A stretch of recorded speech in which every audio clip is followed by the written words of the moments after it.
Welcome everyone, and thank you for joining us today in our monthly InfoSec seminar organized by the Information Systems Security and Assurance Management Department in Mihalshan School of Management.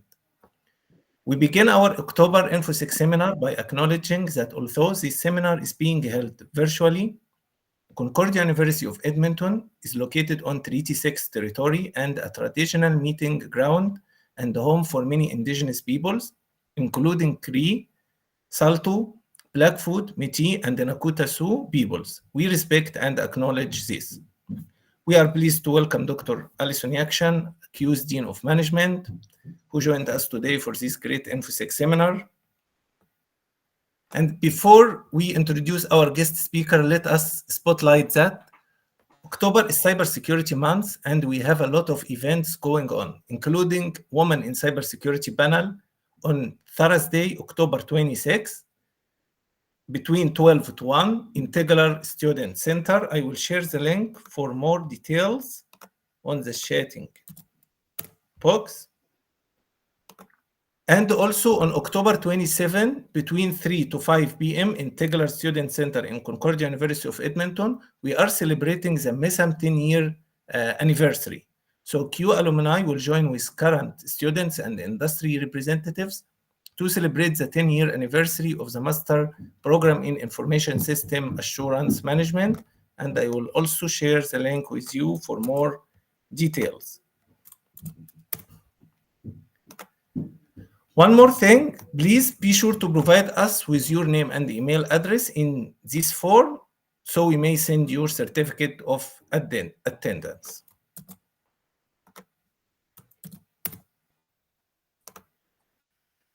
Great. Today, we are pleased to introduce our guest speaker, Glenne Grossman, to give us an interesting talk about the AI cybersecurity nexus, risk factor, and enabler. Grossman works as a lead cybersecurity technical advisor to the health and academic sectors for the Canadian Center for Cybersecurity. She brings with her many years of experience assisting with the development of IT infrastructure projects across Canada and holds a Bachelor of Electrical and Biomedical Engineering and a Master of Science in Electronic Health from McMaster University.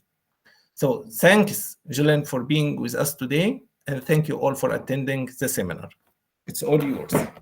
Thank you so much. Usually I would be on camera, but due to my technical difficulties today, I'm just going to keep it off and not stress about that. But at the end, I will show my face again once we get through the presentation. So first up, just hello everyone. So I'm very happy to be here today and talk about the intersection of AI in cybersecurity, something that's super near and dear to my heart as I did research on AI during my days in grad school. As was said in my introduction, my name is Glenne Grossman, and I'm the lead information security advisor for the partnerships team here at the Cyber Center. And if that means nothing to you right now, hold on tight, and I hope by the end of the presentation, it might mean a little bit more. So first off, artificial intelligence, AI, for the uninitiated, is a rapidly growing field that has the potential to revolutionize the world, really. So AI is transforming every aspect of our lives, from healthcare to transportation and from finance to national security. AI is enabling us to analyze vast amounts of data and extract insights that were previously impossible for us to obtain. It is helping us make better decisions, automate tedious tasks, and improve our quality of life. AI is also creating new opportunities for businesses, for researchers, and for entrepreneurs. And it's driving innovation across all sectors of the economy. However, of course, with anything good also comes the bad. So AI also poses significant challenges such as ethical concerns, privacy issues, and job displacement, among many more that we will talk about today. So, AI is already having a profound impact on our daily lives. We have AI powered virtual assistants like Siri and Alexa and Google Assistant, which help us manage our schedules, answer our questions, and control our smart homes. I know for me, Google turns on and off my lights. AI algorithms are powering the personalized recommendations we receive on social media, online shopping platforms, and streaming services. AI is also transforming healthcare, of course, near and dear to my heart as well, by enabling early detection of diseases, predicting patient outcomes, and developing new treatments. And in the transportation sector, for example, AI is making our commute safer and more efficient by optimizing traffic flow and reducing accidents, and hopefully also improving the situations at our airports. Artificial intelligence has made significant strides in recent years, but there are still many areas where it falls short. So, one of the biggest challenges facing AI today is its inability to use common sense and reason like humans do, or like most humans do. For example, AI algorithms can struggle with tasks that require context, such as understanding sarcasm or irony. And another area where AI is lacking is creativity. So, I mean, we have seen AI generating content such as music or art or writing, but it's still not able to create truly original works that are on par with human creativity. Most of these are copies, bringing in a bunch of original works and then creating theirs. AI also struggles with ethical decision making and moral reasoning. For example, AI algorithms can perpetuate biases and discrimination if they're not designed carefully. And additionally, AI lacks empathy and emotional intelligence, which are essential for many human interactions. Researchers are working on addressing these limitations by developing new algorithms and models that can better simulate human reasoning and creativity. And they're also exploring new ways to incorporate ethical considerations into AI systems and to make them more transparent and accountable.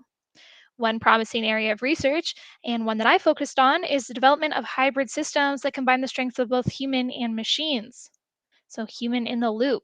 These systems leverage the power of AI to analyze data and make predictions while relying on human judgment to have input and to make final decisions. So, what are some of the ways in which we've actually seen AI being used by organizations? So, one would be facial recognition, which is a leading application of AI that looks at facial features in an image or video to identify or verify the individual. When I used to work with healthcare partners in a previous job, we looked at potentially installing video surveillance systems that would be able to track a particular person throughout the hospital in the case of a code where there is a violent patient or a violent visitor. So, there's things like that that are happening and that companies are creating. Process optimization. So a properly trained machine learning tool, one that actually learns from accurate data, of course, can use the data to give more accurate solutions and perform mundane tasks faster than a human can. This is where I really like to see AI being used in those tasks that humans don't want to do, those manual processes that take a lot of time and energy, but maybe not a lot of intellect. Digital assistants, so chat or voice bots, which can be used for customer service and reduce support costs for companies. It also can help customers because you can receive help within seconds. You can receive help 24 hours a day or 7 days a week, and these services can be personalized and can be used based on an user preferences and history with the organization. So there's a lot of opportunity there. Also in healthcare, of course, so in the medical industry, they can help in patient diagnosis, treatment, such as computer aided diagnostic systems. Machine learning and precision medicine is another really useful tool that can help predict which treatments are most likely to succeed on a particular patient. Then we get into things that can help defend against bad actors. So things like fraud detection. Sophisticated machine learning tools can detect fraudulent emails faster than a human can, and these tools can sort through your inbox and move spam and phishing emails to your junk folder more easily. Data analysis. So, using machine learning algorithms, AI is capable of analyzing large amounts of data and discovering new patterns. And this greatly reduces the processing time spent by a data analyst, so known as automation, and improves business performance. And then cybersecurity, just kind of more broadly. So, AI is useful in detecting new threats to organizations through automation. So, using sophisticated algorithms, AI are able to automate threat detection, such as malware, run pattern recognition to find relationships between different attack vectors, and provide superior predictive intelligence. And then, more deeply into cybersecurity, AI can help improve cybersecurity in several ways. So AI can be used to identify threats early by combining conventional threat intelligence with machine learning to again understand those patterns and detect anomalies. But it can also be used to do things like prevent credit card fraud, build on the blockchain, and go deep into different data. AI can also quickly analyze large amounts of data, detecting those anomalies and vulnerabilities, and automating repetitive processes. Additionally, AI can be trained to enable automatic cyber threat detection, generate alerts, identify new strands of malware, and protect businesses' sensitive data. In addition to all of this, AI is also being used in software development, including software development for cybersecurity. So, helping software developers generate code, assist in debugging the code, or offering different code snippets so that can speed up the development process. In businesses, so again, creating personalized customer communication, for example, or generating predictive sales models. In publishing and media, helping have outputs for marketing campaigns or advertising and video production. And then also in education, so allowing educators to create personalized learning plans for students, create drafts, tailor things to their students' needs and interests, and can also help teachers better support students. So those are all some great uses. But of course, we have to talk about the other side of the coin, so the threats of AI. So AI tools are often only as good as the data model, of course, that they rely on. The common thing is garbage in, garbage out. So the main threats to AI itself, come from compromises to the data that is used in the model. So common methods of compromise can include a data poisoning attack, so a type of attack that occurs at a machine learning tool's training phase, since AI tools rely heavily on the accurate data for training. So when poisoned or inaccurate data is injected into the training data set, the poison data can lead the learning system to make mistakes. An adversarial example. So, this type of attack occurs after the machine learning tool is trained. So, the tool is fooled into classifying inputs incorrectly. For example, in the case of autonomous vehicles, an adversarial example could be a slight modification of traffic signs in the physical world. Researchers have proven this one. So, subtle fading or stickers applied to a stop sign that actually then cause the vehicle's AI system to misclassify that stop sign as, for example, a speed limit sign, maybe telling them, to go 100 kilometers an hour. So this could seriously impact, of course, the safe operation of self-driving vehicles or any other example that could affect a machine learning or AI tool while it's in use. Model inversion and membership inference attacks. So both of these scenarios occur when a threat actor queries an organization's data model. A model inversion attack will reveal the underlying data set, allowing the threat actor to reproduce the training data. A membership inference attack confirms if a specific data file is part of the training data. Both model inversion and membership inference attacks could compromise the confidentiality and privacy of the training data and expose sensitive information. So this, of course, is very important when we're talking about, uh, you know, AI tools for healthcare or financial information, or for a lot of different research where you may be taking in a lot of personal information, a lot of PI that then could be used in this model inversion or membership inference attack, of course. Okay, and then next up here we have dual use. So AI is a dual use technology that can be used for both good and bad purposes. So as I mentioned previously, cybersecurity professionals can use AI in various ways to improve security. So we talked a little bit about ways that AI can help in defense. So AI-based solutions can provide more effective protection against both known and unknown threats using machine learning algorithms to detect and respond to those threats in real time in a more automated manner. Don't have to have as many analysts clicking buttons. For instance, AI can assist security professionals by recognizing complex data patterns, providing actionable recommendations, and enabling autonomous mitigations. So it enhances threat detection, supports decision making, and speeds up incident response. That sounds great, very positive. However, AI can also work against cybersecurity. So, as AI advances rapidly, so does its potential to be used in cybercrime. So, cyber criminals have the same access to the same technologies that we do. Cyber criminals can use AI to create deep fakes, deepfake voices and impersonate high ranking executives, deceive employees into authorizing large unauthorized fund transfers, and tamper with the system's data. Traditional security systems often have proven ineffective against such sophisticated attacks, leaving businesses vulnerable to significant disruption.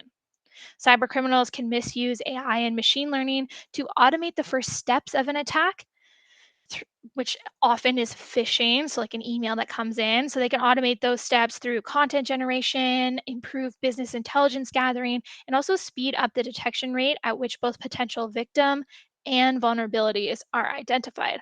So it kind of speeds up that research phase for them. For instance, deepfakes, which involve the use of AI techniques to craft or manipulate audio and visual content in order for them to appear authentic, are perfectly suited for use in future disinformation campaigns because they are difficult to immediately differentiate from legitimate content. Right? Like a good deep fake, sometimes it takes you a while or you just don't realize at all that it is not legitimate. Another example is the use of generative AI to spread malware by using a prompt to generative AI to solve a specific problem coding issue. So the response would involve multiple recommendations, some of which can contain malware. So, one example of a cyber incident, like a specific incident where threat actors were leveraging AI, is the use of generative AI, which we will talk about more shortly, to create convincing phishing emails. So, in early 2023, when ChatGPT was just coming out and just getting big, and everyone was finally learning about generative AI, threat actors began using GPT-3, an AI language learning model, to generate phishing emails that are very difficult to distinguish from legitimate ones. The emails were crafted to appear as if they were sent by a trusted source, in this case, a bank, and contained malicious links or attachments that would then infect the recipient's computer with malware when clicked. So, gone are the days of the prince emailing you for his money. Now you're getting specifically crafted attacks, specifically crafted phishing emails where they can scrape the internet very quickly to find information that would, might convince you in particular to click on a link. Another example here is the use of AI powered chatbots to conduct social engineering attacks. So in 2022, cybercriminals used chatbots to impersonate customer service representatives of a major bank and tricked customers into revealing their login credentials. The chatbots were able to mimic human like conversations and respond to customer queries in real time, making it difficult for customers to detect that they were interacting with a machine. So, how do we defend against these threats? I mean, there's several different ways, but generally it is AI versus AI. So, we need to continue to leverage more advanced artificial intelligence to proactively block these messages. For example, if we're talking about emails, we need more advanced filters that block these out for us because it's getting to a point where even a human who is very knowledgeable about cybersecurity and knows about threats and attacks might not be able to distinguish things that are made with particularly good artificial intelligence. So, what are the other things that you should know about?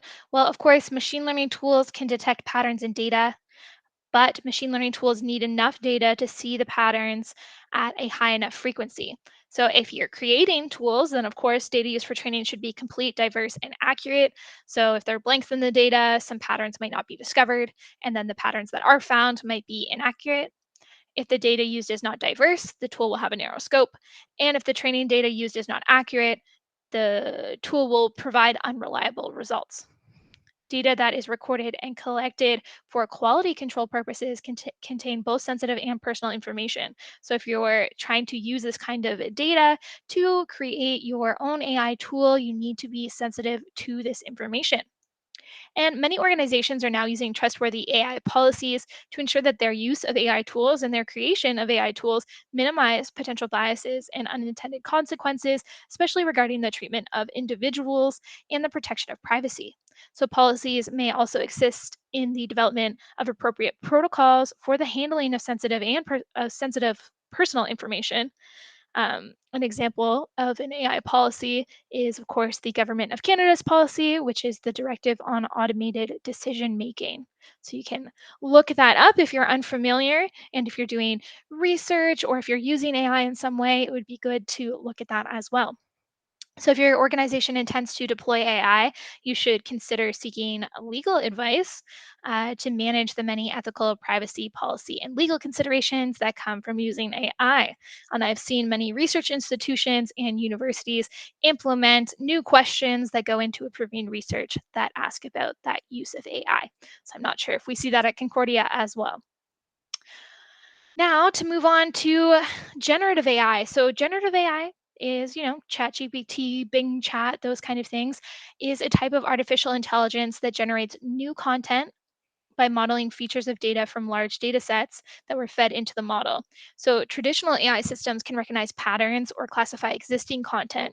Generative AI can generate, so it can create new content in many different forms. That's why we've received these new things like new images made by AI, text, video, or making new software code. One class of generative AI that we've seen a significant improvement in is large language models. So, to create the content, the LLM, large language model, is provided with a set of parameters via a query or a prompt. And then, when generative AI tools interact with users in a conversational mode, then via the prompts as well. So, it's easier for the user to generate content. So, since I guess it was late 2022, maybe early 2023, when we saw ChatGPT and what's Google's Lambda and different services that use LLMs like Google Bard and Microsoft Bing. They have gained everyone's attention, the whole public. And as the interest in generative AI increases, its possible uses are being explored by many. So, this section of the talk will explore some information on the potential risks and mitigation measures associated more specifically with generative AI, since it's more popular right now. So, while the capabilities of generative AI technology present great opportunities, they also bring many concerns. Always the good and the bad, the two sides of the coin. So, generative AI can enable threat actors to develop malicious exploits and potentially conduct more effective cyber attacks. So, a huge concern here is that it can provide threat actors with great powers to influence. For example, deliberate manipulation of the underlying code and the tools using it, and can introduce supply chain risks from insider threat at the design level to the disruption and patching of software. So, some more specific risks to be aware of course, are misinformation and disinformation. We usually say MDM, mis, dis, and malinformation. So, content may not clearly be identified as being created by AI, and it could potentially lead to confusion, known as misinformation, or deception, which is known as disinformation. And threat actors can use this in scams or fraudulent campaigns against individuals and organizations. Should also be worried about phishing. So we talked about that a little bit before. So threat actors can attack targeted spear phishing attacks. So spear phishing is just what we call a targeted phishing attack. So when they know who they're trying to get to click the link or download the software, and they can do this more frequently. They can do it more automatically, and they can do it with a higher level of sophistication. So highly realistic phishing emails or scam messages that could lead pretty well everyone to click on the different links, open the email, etc., in order for them to conduct identity theft, financial fraud, or other forms of cybercrime. Also, the privacy of data. So, users may unknowingly provide sensitive corporate data or PII in their queries and prompts, and threat actors could then harvest the sensitive information to impersonate individuals or spread false information. And then malicious code. So, technically skilled threat actors can overcome restrictions within generative AI tools because right now they block certain queries to create malware for use in a targeted cyber attack. And those with little or no coding experience can use generative AI to easily write functional malware that could cause a nuisance to a business or an organization. And then buggy code. Software developers may deliberately or inadvertently introduce unsecured and buggy code to the development pipeline. This could happen if they omit or improperly implement error handling and security checks. And then poison data sets. Threat actors can inject malicious code into the data set. We talked about that just in general AI and machine learning. So this could undermine the accuracy and quality of the generated data. And then biased content. A majority of the training data set fed into the LLMs come from the open internet. So, as such, generated content has a fundamental bias in that only limited amounts of the world's total data are online and available for AI to use. And also, generated content may be prejudiced if the training data set lacks balanced representation of data points. Also, loss of intellectual property. We've seen this a little bit in the news. So, generative AI tools may enable sophisticated threat actors to more easily steal corporate data faster and in bulk, both from people putting their information into LLMs and then having the threat actors be able to expose that information, or from threat actors using an LLM themselves. So be aware, generative AI is a technology that is in the realm of machine learning rather than true intelligence. It doesn't actually understand the concepts, but it does produce content that is statistically the best response to a prompt or a query. So I definitely understand the attraction or pull to using something like ChatGPT or even Bing Chat instead of just Googling something. But always keep in mind that its outputs can be wrong, illogical, unaware, and biased. So, how can we mitigate the risks of AI? Well, if you are in charge of an organization, or if you have any say in what an organization is doing, this part is for you. So, generative AI is just another tool that threat actors can use to launch their cyber attacks. And as the technology becomes more widely used and exploited, there will likely be increases in sophisticated cyber attacks, of course, with phishing, misinformation and disinformation, and identity theft. And this is the same with any new technology we see. So, while it may be difficult to identify or positively attribute cyber attacks that leverage generative AI, like we don't necessarily have tons of examples on what this looks like because we don't always know exactly what the threat actors were doing behind the scenes. But organizations, and then I'll talk about individuals as well, can prepare for the increased challenges that these attacks may bring. So, organizations can implement strong authentication mechanisms. So, this is why it's important for you to have multi-factor authentication. And if you are a member of an organization and not responsible for IT or cybersecurity, this is why you need to support your IT and cybersecurity teams in their implementation of multi-factor authentication. It is an extra step, but it does a lot to help protect unauthorized access to high value resources and sensitive data. And we have a lot of publications on this. We have secure your accounts and devices with multi factor authentication. We have steps for effectively deploying multi factor authentication as well. Also, applying security patches and updates. So, whether that's on your personal device or whether that's on corporate devices, there should be automatic updates of IT equipment and patching, of course, of known exploited vulnerabilities as soon as possible. Also, staying informed, so keeping up to date on the latest threats and vulnerabilities, especially those associated with generative AI, and taking proactive steps. And protecting your network. So, like I said, AI versus AI. So, using network detection tools to monitor and scan the network for abnormal activities. So, that enables you to quickly identify incidents and threats in order to deploy appropriate mitigation measures. And additionally, exploring how AI might be deployed defensively in network protection tools and consider any ramifications. So, more information again can be seen on our website. On our guidance page, we have network security logging and monitoring. We have the top 10 IT security action items, and specifically the action item number 5, which is segment and separate information. And then training employees. And if you're an employee yourself, making sure that you're trained up. So, educating all users on how to identify the warning signs of social engineering attacks and who to contact to manage these situations securely. And this should include an easy way for users to report phishing attacks or suspicious communications. And so, if you are a user and you don't know a way right now that you can easily report phishing attacks or suspicious communications, you should definitely be reaching out to your IT and your cybersecurity teams to figure out what you would do in the case of any sort of suspicious communications. Individuals. So, individuals, I mentioned, can do a lot of the things organizations can do, or you can just support your organizations in what they are doing. But as an individual, and we're all individuals, no matter if we are IT and cybersecurity professionals or not, is in your personal life and your professional life, verifying content. So, as more data becomes available, it might not be easy to tell who's responsible for the content or how much of it is logical or factual. So, it's important to read and look for indication that the content was produced by a generative AI tool. The same way that we teach students in, even elementary school, to make sure that you look at the sources so you can see where the information is coming from. You need to see if this is coming from generative AI or if it was human created. So review the generated content and take time to fact check against credible sources. And for more information on this, you can check out how to identify misinformation, disinformation, and malinformation on our website as well as practice basic cybersecurity hygiene. So stay informed, use strong passwords, and enable two factor authentication to protect your online accounts.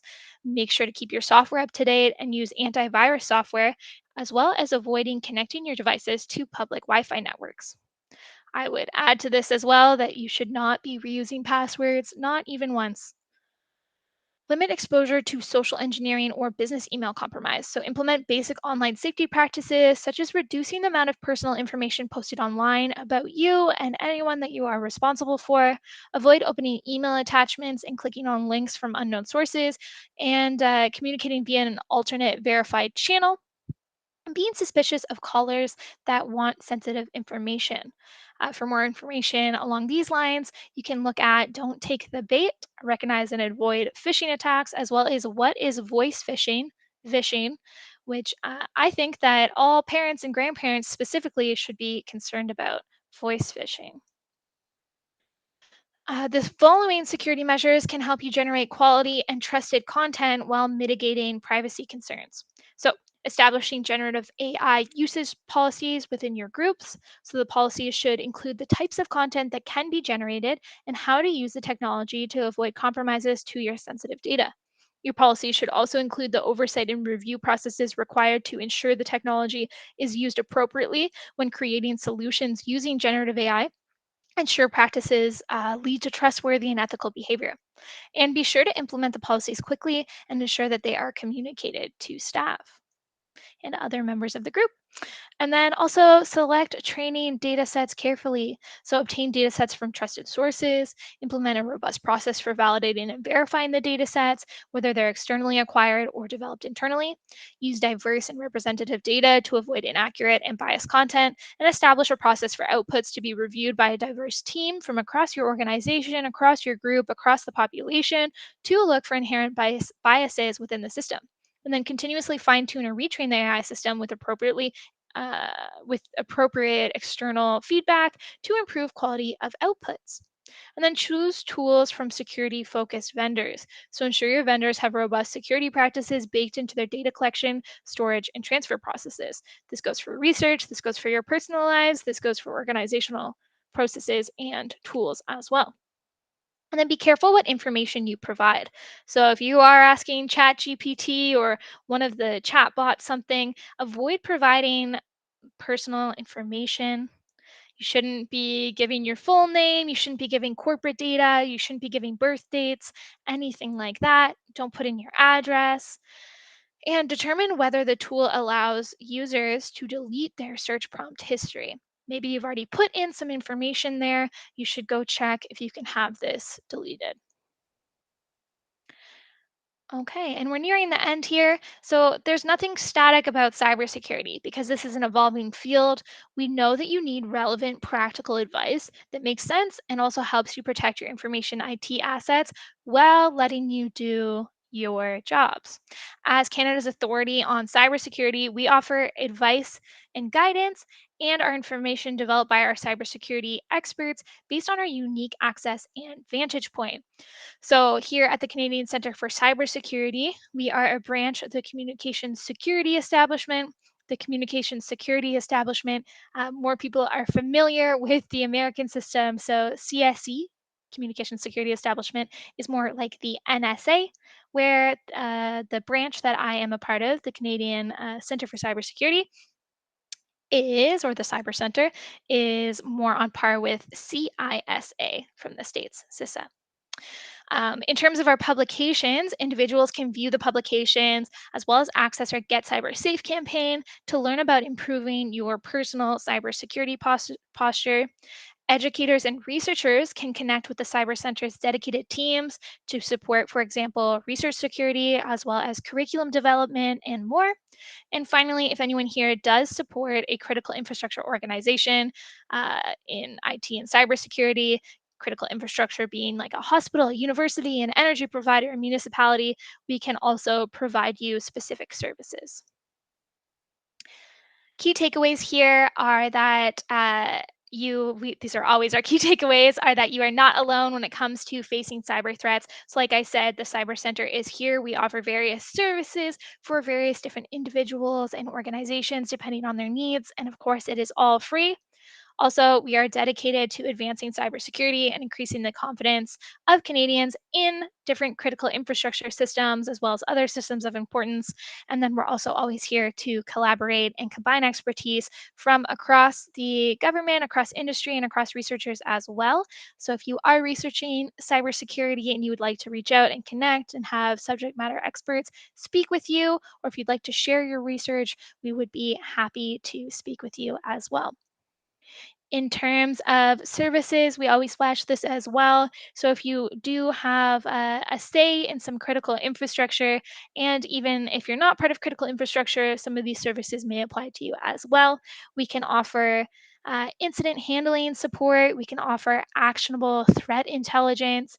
We also create cybersecurity communities that you can be a part of for sharing information and asking questions. And then we're always here for advice and guidance. Like I said, all of this is free. So anything when you reach out to the Cyber Center, we're not selling you anything. We're just here for free. And there are also other key players in cyber that are also here to help. As cyber defense, like I said, is a team sport. So when it comes to reporting something like trafficking or child exploitation, you can go to cybertip.ca. If you or someone you know is the victim of ransomware or money laundering, identity theft, or cyberbullying, please reach out to the RCMP. And if you receive a personal phishing email, telemarketing call, face, or tax scam, please contact the Canadian Anti-Fraud Centre. And you can also forward your text messages as well if you receive those annoying spammy text messages. You can forward them, I believe it's spam, but spelled out on the keyboard. And as I mentioned earlier, we are always here to support you. So if you have a cyber incident to report, or if you would like access to some of our advice, guidance, or services, no matter if you are a student, a teacher, a researcher, or a staff member of the university, you can reach out to us at the Cyber Center. So thank you again for everyone listening. And with that, I will flash up our connections here, so how you can actually reach out and how you can get to our website. And I will open up the floor to any questions. Thank you so much, Glenn, for your interesting talk and for all this information about AI cybersecurity. So before we take questions, I would like to inform you that today's recording and all the previous InfoSec seminars will be available. They are available on our website, and today's recording will be uploaded also to the website. And here is the link. Okay, time for questions.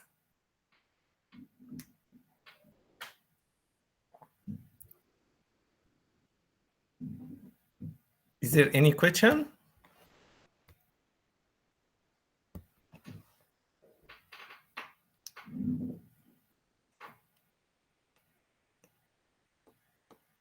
Any questions? Yes, Prashant, please go ahead. Thank you, Dr. Aslam. Very good talk, by the way. I really appreciate it. I come from the industry, Glenn, and definitely we have some expertise and some work we do in AI. But from your perspective, what would be the right way of building an AI policy for an organization? Like, are there any, as you said, there are some, I guess, some articles or some takeaways from Cyber Center, or how do we start building one up? Because such a new topic, what would an AI policy would look like for an organization? Yeah, great question. I would definitely look at the government's recommendations on using generative AI. I will post a link in the chat there. So that is the government's policy. Once I pull it up and find it again, it's the Directive on Automated Decision Making. And I think it's a great example to use. And I feel like you'll really only find other examples that are from governments because, like you said, it's so new and really only the governments have put them together.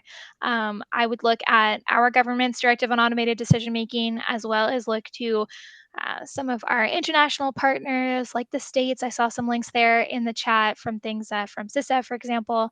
I would look at all of those and try to piece them together. Obviously, everything from the government isn't going to apply in research or in other organizations. So I think from there, one of the things that you can do is you can reach out to the Cyber Center if you start putting something together, you start drafting a policy on generative AI. You can pass that over to the Cyber Center if you would like. You can also ask us questions. And we have whole teams that their main focus is generative AI and cybersecurity around that. So they would be able to help you as well. Okay, no, thank you. I really appreciate that. Another quick one, if I may. We are Concordia is an educational institute, right? Sometimes we see these large language models like ChatGPT with a little bit of a different angle that they should not be used for doing any homeworks or generating any solutions, right? For students who it might impact the research aspect, as these generative AI solutions help out doing some of them automatically. So, what would be your comment or advice for an educational institute like us and students and faculty on responsible use of generative AI like ChatGPT, but also making sure that we do not use it in a way where it impedes our ability to do research and learn the right way? Yeah, such a good question. I don't know if I have the exact answer for you, but I would say that, everything has two sides of the coin. Like there's benefits, there's also drawbacks. I don't think that blocking all access to large language models and all these chats would be the right way to go. Stopping students from using it because it seems like this is a technology that's here to stay. It's like not letting kids use the internet. That's not really a thing that happens as much anymore. So I think it's kind of here to stay, and then we do need to work with it. But in terms of that as well, I understand the academic perspective of not just being able to ask ChatGPT to write your essay for you. Um, I think here is where we need technology to advance on the other side so that things can be detected to come from large language models and from different tools. And I know that certain individuals, certain organizations have tried to make tools that can analyze whether or not an essay came out from ChatGPT, but I don't know that anyone has been successful just quite yet. But I think it's really instilling that. Which is never going to work 100%, but instilling that sense of pride in students that this is not how you learn, this is not your education if you're just providing essays written by ChatGPT and you're not going to learn. And I also think maybe adjusting expectations of what kind of things become assignments and how they're done. Maybe we move away from essays written at home and we move into more things done in person, or we move to more monitored homework and assignments as well, kind of more live. So I think right now my answer is there isn't really a solution here. There's the policies that you can put in place, and right now there's not really going to be that much you can do to enforce it. Okay, thank you. No problem. Thank you. Any more questions? Yes, Sergey, please go ahead. Hi, very good presentation. Thank you. I have a question. So share your thoughts on potential over-reliance on AI for security. So we rely on on AI to protect us, right? And then we sort of users may lose common sense, so to say, and what needs to be done in that area. Thank you. Yeah, I think like with anything, the people using the tools need to understand the tools. So it's the same, I did an undergrad in engineering. I needed to learn how to do all the calculations and all the proofs for the calculations and, the reasoning behind them. But when I later worked as an engineer, I didn't actually need to do those calculations. I had tools that did them for me. But of course, I knew what in general what expected results were, and if I didn't have that tool, I did have the knowledge on how to do it myself. So I think in terms of this, it's having knowledge of how to use tools appropriately and having the knowledge on what that tool is doing for you as well, so that if we lose the tool, in some way, or if it's not working, then we can still function. But I do think it is still AI versus AI, and we're not going to be able to succeed if we don't start implementing more and more artificial intelligence technologies into our cybersecurity defense plans. Thank you. Thank you. Any more questions or comments? Any more questions or comments? Okay. Yeah, go ahead, Nitika. Thank you, everyone. Hi, Glenn. It was really interesting presentation. Thank you for that. I just had like a question from your presentation. So, what can we do to equip ourselves with more awareness to prevent ourselves from being caught in a fraud of some kind? As you mentioned, that AI bots and things like that are being used to, trick individuals. Uh, so, what are your comments on that? What can we do to be more aware of preventing that situation from happening? Yeah, I think on a personal level, really one of the biggest things you can do is to reduce the amount of personal information there is out there about you. So right now, a lot of us, right, we have LinkedIn profiles and maybe Facebook or Instagram, Twitter, where we're listing a lot of different things about us that threat actors, especially with the use of AI tools, can put together to, basically conduct identity fraud.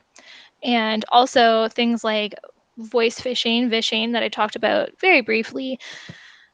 This is when they can start to mimic your voice, mimic the voice of your parents, of your children, of your best friend to ask you for help. So I think in terms of this, a lot of what they're doing there is taking information that is publicly available.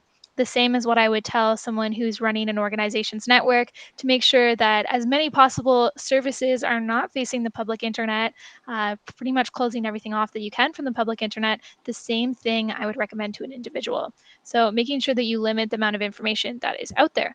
And also if your information is already out there, taking care of knowing what is out there and starting to reduce it, of course. But for example, if you have the university you went to listed on your LinkedIn profile, that is private information. That is not private information anymore. That's very public. So if someone happens to know what university you went to, it's not because they know you. And other people need to react that way as well. In terms of other public or like personal things you can do, it would be all the general cybersecurity hygiene tips. So again, using different passwords everywhere, using multi-factor authentication when you can, of course. And then also, I would recommend everyone, it's free for personal use, check out Sierra DNS. You can put it on your personal devices and networks. That can help protect you as well. And then always don't click on links of things that you weren't expecting. If you receive an email that's a little bit out of the blue, make sure you verify with the sender on another private channel that they did, in fact, send you that message. So I hope that helped a bit. If you do experience fraud, please reach out to the RCMP, as that is a crime, and they would be best to assist you. Thank Great. you.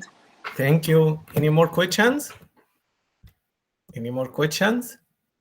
Okay, thank you. Yes, go ahead, Gretchen.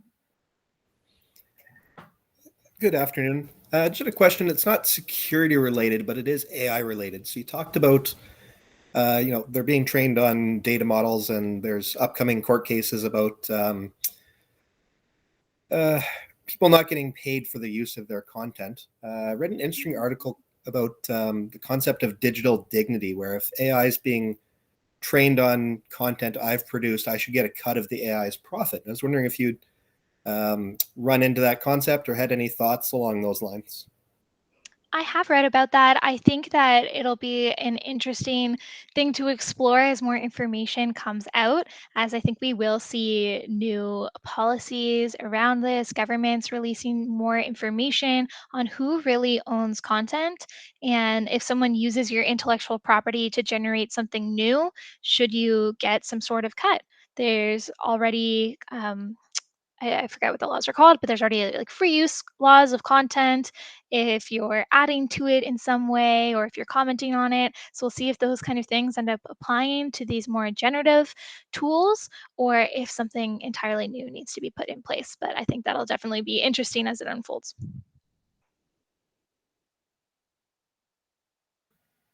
Thank you. Last call. Any more questions?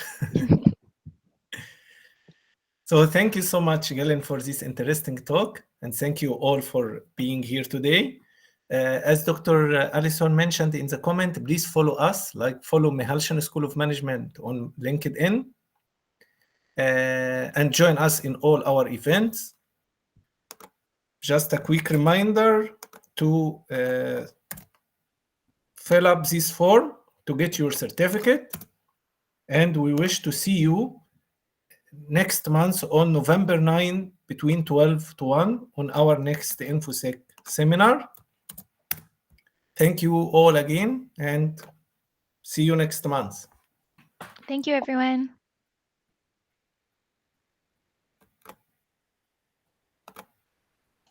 Thank you. Bye-bye. Thank you. Espen, I'll stick around for just a few minutes before my next meeting to talk.